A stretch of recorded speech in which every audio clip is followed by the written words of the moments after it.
നമസ്കാരം. മലയാള സിനിമാ ലോകത്തിന്റെ ചരിത്രത്തിൽ തന്നെ ഏറ്റവും സുപ്രധാനമായ വെളിപ്പെടുത്തലുകളാണ് ഹേമ കമ്മിറ്റി റിപ്പോർട്ടിലൂടെ പുറത്തു വന്നിരിക്കുന്നത്. മലയാള സിനിമയിലെ വനിതാ കൂട്ടായ്മയായ WCC ഉന്നയിക്കുന്ന ആരോപണങ്ങൾ ശരിവെക്കുന്നവയാണ് റിപ്പോർട്ടിന്റെ ഉള്ളടക്കം. WCC അംഗങ്ങൾക്ക് അവസരം നഷ്ടപ്പെടുന്നതിനെക്കുറിച്ചും ഹേമ കമ്മിറ്റി റിപ്പോർട്ടിൽ പരാമർശിക്കുന്നു. WCCയിലെ അംഗങ്ങളെ സിനിമയിലേക്ക് എടുക്കില്ല എന്ന് നിരവധി പേർ പറഞ്ഞിട്ടുമുണ്ട്. പലർക്കും ഇഷ്ടപ്പെടാത്ത കാര്യങ്ങൾ സംസാരിക്കുന്നതിനാൽ WCC അംഗങ്ങളെ സിനിമയിലേക്ക് എടുക്കാൻ ആരും തന്നെ ധൈര്യപ്പെടുന്നില്ല. ചില നിർമ്മാതാക്കൾ WCC അംഗങ്ങളെ തന്റെ സിനിമയിലേക്ക് ഉൾപ്പെടുത്തുന്നില്ല. അത് അമ്മ സംഘടനയിലുള്ളവരെ ചൊടിപ്പിക്കുമെന്ന് ഇവർ ഭയക്കുന്നു. WCC രൂപീകരണത്തിന് മുൻപ് നിരവധി അവസരങ്ങൾ ലഭിച്ച ഒരു നടിക്ക് WCC അംഗമായ ശേഷം അവസരങ്ങൾ ഇല്ലാതായി എന്നും റിപ്പോർട്ടിൽ ചൂണ്ടിക്കാട്ടുന്നു. അതേസമയം WCCയിലെ ഒരേയൊരു അംഗത്തിന് നിരവധി അവസരങ്ങൾ ലഭിക്കുന്നുണ്ട് എന്നും റിപ്പോർട്ടിൽ ചൂണ്ടിക്കാട്ടുന്നു.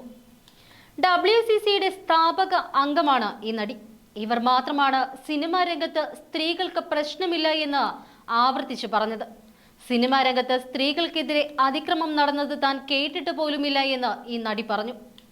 തങ്ങൾക്ക് അവസരങ്ങൾ നഷ്ടപ്പെട്ടിട്ടുണ്ട് എന്ന് WCC അംഗങ്ങളായ പാർവതി തിരുവോത്ത്, രമ്യ നമ്പീശൻ തുടങ്ങിയവരെല്ലാം തന്നെ തുറന്നു പറഞ്ഞിട്ടുമുണ്ട്.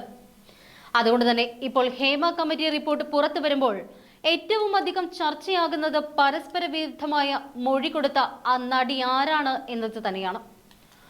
ആ ഒരു മൊഴി തന്നെയാണ് വ്യക്തിപരമായി ആരെയും കുറ്റപ്പെടുത്താത്ത ആ മൊഴി നൽകിയത് മഞ്ജു വാര്യരാണെന്നാണ് റിപ്പോർട്ടിലെ ചില സൂചനകളിൽ നിന്നും വ്യക്തമാകുന്നത്. അതിനിടെ റിപ്പോർട്ട് പ്രസിദ്ധീകരിക്കാതിരിക്കാൻ WCCയിലെ സ്ഥാപക അംഗം തന്നെ സമ്മർദ്ദം ചെലുത്തിയെന്ന് മുൻ മന്ത്രി AK ബാലനും പറഞ്ഞു വെച്ചു. ഇതോടെ WCCയിലെ ആ സ്ഥാപക അംഗം വിവാദങ്ങളിൽ കുടുങ്ങുകയാണ്.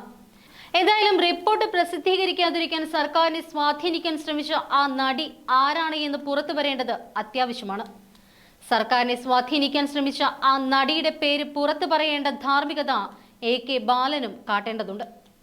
റിപ്പോർട്ട് പുറത്തു വരണമെന്ന് ഏറ്റവും കൂടുതൽ ആവശ്യപ്പെട്ടതും WCC അംഗങ്ങൾ തന്നെയാണ്.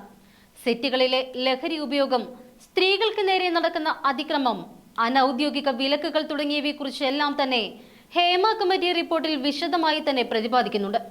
മലയാള സിനിമാ ലോകത്തെ ഭരിക്കുന്ന ലോബികൾ ഉണ്ട് എന്ന് റിപ്പോർട്ടിൽ നിന്നും വ്യക്തം. വരും ദിവസങ്ങളിൽ വലിയ തോതിൽ തന്നെ റിപ്പോർട്ടിലെ വെളിപ്പെടുത്തലുകൾ ചർച്ചയാകും. അതേസമയം നടിയെ ആക്രമിച്ച കേസിന് പിന്നാലെ ദിലീപിന്റെ പങ്ക് പുറത്തു വന്നിട്ട് പോലും മഞ്ജു വാര്യരായിരുന്നു ഇതിന് പിന്നിൽ പ്രവർത്തിച്ചവരെ നിയമത്തിന്റെ മുൻപിൽ കൊണ്ടുവരണമെന്ന് ഉറക്കെ പറഞ്ഞുകൊണ്ട് ആദ്യം രംഗത്ത് വന്നത്. പിന്നാലെ നടൻ പൃഥ്വിരാജ് ഉൾപ്പെടെ മഞ്ജുവിനെ അനുകൂലിച്ചുകൊണ്ട് രംഗത്ത് വന്നു. ഇതിനു പിന്നാലെ പിണറായി വിജയനെ സമീപിച്ചതിനെ തുടർന്നാണ് രാജ്യത്ത് തന്നെ ആദ്യമായി ഇത്തരത്തിലൊരു കമ്മിറ്റി രൂപീകരിച്ചത്. അതാണ് ഹേമ കമ്മിറ്റി. എല്ലാ സ്ത്രീകൾക്കും അവരുടെ അഭിമാനം ഉയർത്തിപ്പിടിച്ചുകൊണ്ട് ജോലി ചെയ്യുക എന്നതായിരുന്നു ഈ വനിതാ കൂട്ടായ്മയുടെ ലക്ഷ്യം. മഞ്ജു വാര്യരെ മുന്നിൽ നിർത്തിക്കൊണ്ടായിരുന്നു WCCയുടെ തുടക്കം പോലും. എന്നാൽ ഇടയ്ക്ക് വെച്ചുള്ള മഞ്ജു വാര്യരുടെ ആ പിന്മാറ്റം വുമൺ ഇൻ സിനിമ കളക്ടീവിന് കിട്ടിയ ആദ്യ പ്രഹരമായിരുന്നു. അതേസമയം ഇതുവരേക്കും മഞ്ജു അമ്മയിൽ നിന്നും രാജിവെച്ചിട്ടുമില്ല. ഇതെല്ലാം മഞ്ജുവിനെതിരായ വിമർശനങ്ങളുടെ ആക്കം കൂട്ടുകയാണ്. ഇതിനോടകം നിരവധി പേർ ഹേമ കമ്മിറ്റി റിപ്പോർട്ടിനെ കുറിച്ച് പ്രതികരിച്ച് രംഗത്ത് വന്നിട്ടുണ്ട്. റിപ്പോർട്ടിൽ പരാമർശിക്കുന്നവരുടെ സ്വകാര്യത കണക്കിലെടുത്തുകൊണ്ട് ചില വിവരങ്ങൾ പുറത്ത് വന്നിട്ടുമില്ല. ആളുകളെ തിരിച്ചറിയുന്ന ഭാഗങ്ങൾ ഒഴിവാക്കിയിട്ടുമുണ്ട്. 49-ാം പേജിലെ 96-ാം പാരഗ്രാഫ് ഒഴിവാക്കി. 81 മുതൽ 100 വരെയുള്ള പേജുകളിലെ ചില ഭാഗങ്ങളും ഒഴിവാക്കി. 165 മുതൽ 196 വരെയുള്ള പാരഗ്രാഫുകളും അനുബന്ധങ്ങളും നീക്കിയിട്ടുണ്ട്.